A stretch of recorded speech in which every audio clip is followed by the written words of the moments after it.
I have a new challenge starting the month of July and some important new information about my YouTube channel.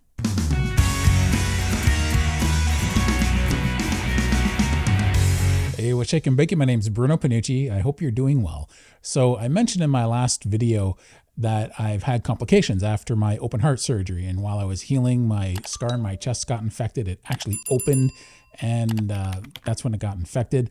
And from that point on, I've just had some complications. Now I'm hooked up to a vacuum system right now, and it's not done properly yet because they didn't have the proper equipment, but I have this vacuum system. So it's actually got a seal over my chest and suction coming into my chest, which is going to take any bad stuff out of the scar, apparently, this opening, this gash in my chest, as well as help to close it. And I'm going to be using that for about a week and a half or so once it's set up properly. And then I'm going to have an appointment with my cardiologist. And if all's looking good and they're convinced that there's no infection in there, they're going to re-sew it back up with proper stitching. Those dissolvable stitches did not work well for me. They just didn't hold. And I didn't put my chest under anything really stressful at all.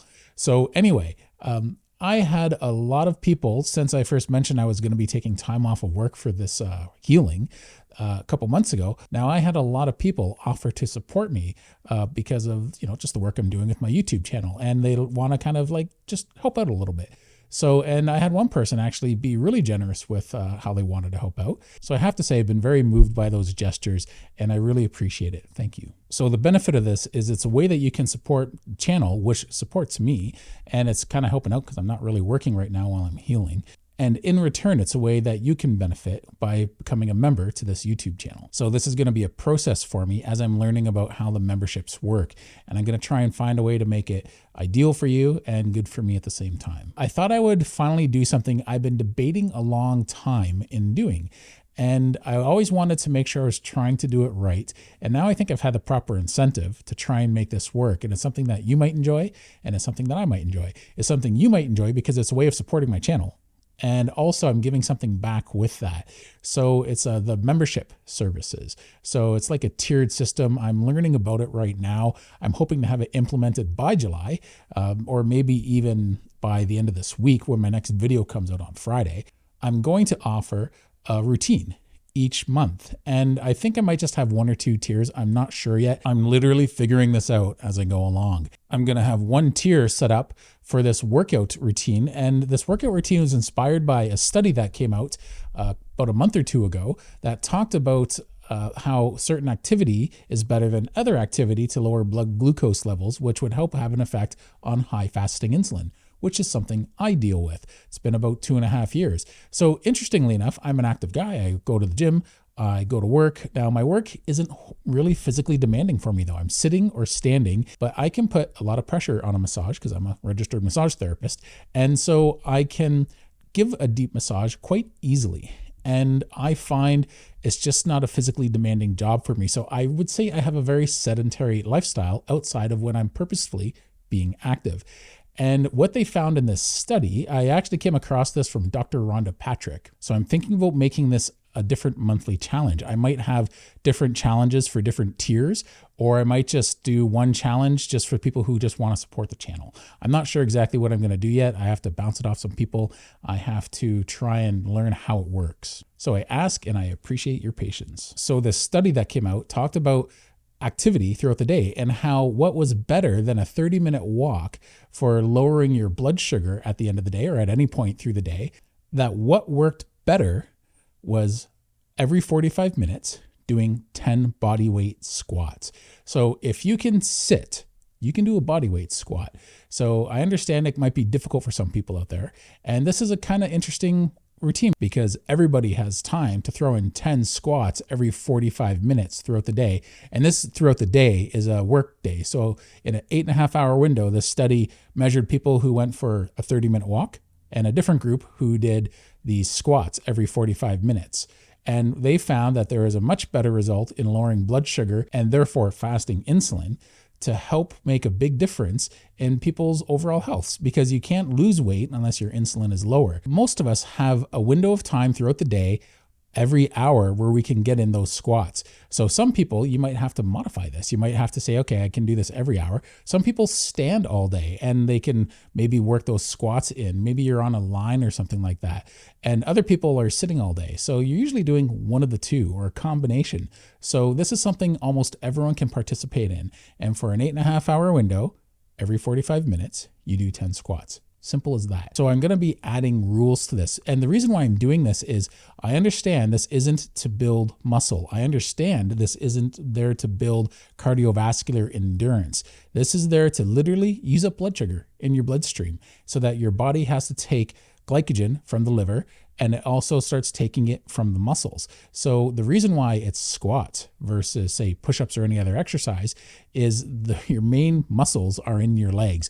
The vast majority of your muscle mass is your bum down. So if you can do this, then that's great. And I'm gonna maybe put out a video for the members on the best way to do squats as far as form goes, because there's different versions of squats. And I ideally like squats that work the glutes as the prime mover, not the knees. So if you want to learn more about that, that's where becoming a membership would have its perks.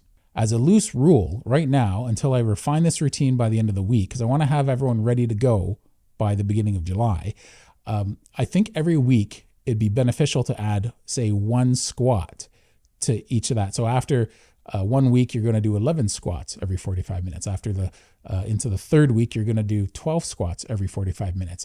And I was debating between adding 1 or 2 squats. Now, think about this. If you're doing 10 squats every 45 minutes for 8.5 hours, that's a lot of squats by the end of the day. So this is something that you don't want to do too much all at once. So it's nice because it's not going to make you sweaty. It's not going to make you out of breath. But what happens is you don't want to make it so that your bodies get used to this. And then it's just not taking as much demand on the muscles, because the muscles are going to adapt. And we want to make sure we're slightly challenging ourselves a little bit more week by week.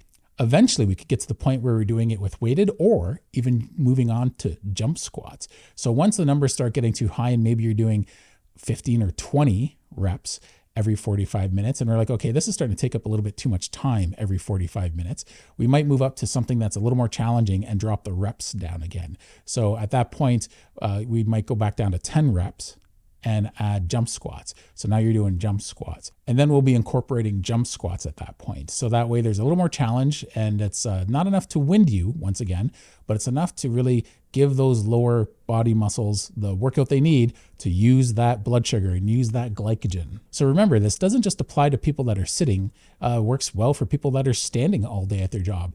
It works well, especially if you're having a weight plateau or you're having difficulty getting your blood sugar managed and balanced throughout the day.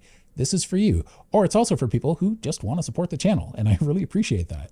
The beneficial thing about this is not everyone has the desire, the time, or the energy to get a 30-minute walk in at one point through the day. And especially here in Canada, where it gets really cold and icy, I will not go out and walk through the day unless it is bone dry outside.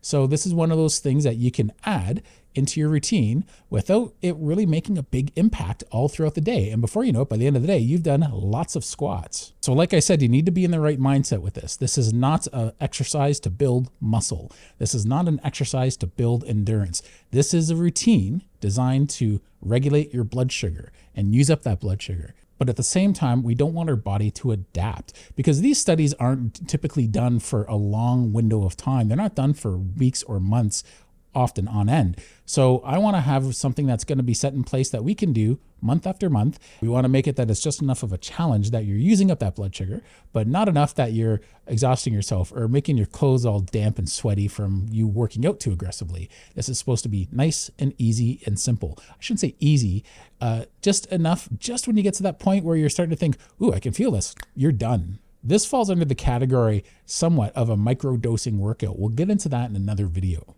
Now, if you're still doing workouts of your own, and like this should not replace your workout routine.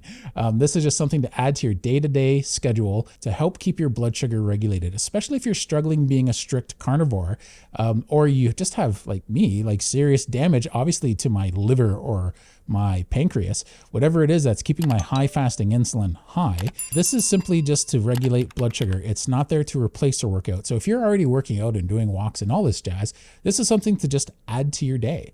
And I highly recommend you do that. Just add it to your regular routine. Don't do anything more or less. Don't eat any different, and see if after a month you notice anything's changed. Maybe your pants are a little looser. Maybe you've lost a little bit of weight. Maybe your blood sugar is more stabilized. Those are all side effects of your blood sugar getting balanced and your insulin going down. So a continuous minimal workout all through the day, and let's see how that goes. So it's kind of an interesting challenge. I've had people follow along with lots of my challenges in the past, so I'm hoping this is actually something people will be interested in. Even if you don't join my membership channel that I'm going to figure out to set up, it's still a good routine to give it a shot. So even if you don't join along with that and support the channel, I still highly recommend trying this, even for just 1 month. So let me know what you think of all this news. I'm kind of excited to see where it goes. So thanks a lot. I appreciate you tuning in. Please leave a comment and let me know what you think. Bye-bye.